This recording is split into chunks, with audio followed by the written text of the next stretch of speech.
Welcome to the Tech Egg. Don't get scrambled. Enjoy the video. You start by preparing sturdy paper and the few tools you'll need. This matters because a rigid base holds paint better. Fold each sheet in half and crease sharply. Use the ruler edge to get crisp folds.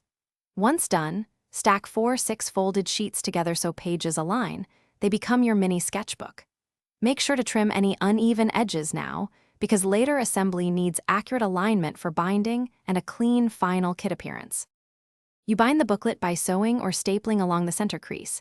Sewing with 3 stitches gives a stronger spine and expands with paint layers, while staples are faster. Once bound, cut a cover from thicker paper and glue it on.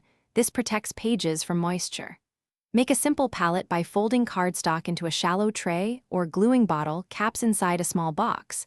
These hold paint without soaking through the paper. Transition smoothly to adding storage. You finish by organizing tools into the kit.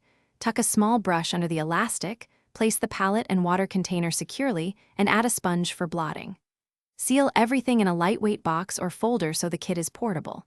Once assembled, test it by doing a small wash to check page buckling and leakage. If paper warps, replace with heavier stock or add a backing board. If a seal fails, reinforce with extra glue or a tighter elastic.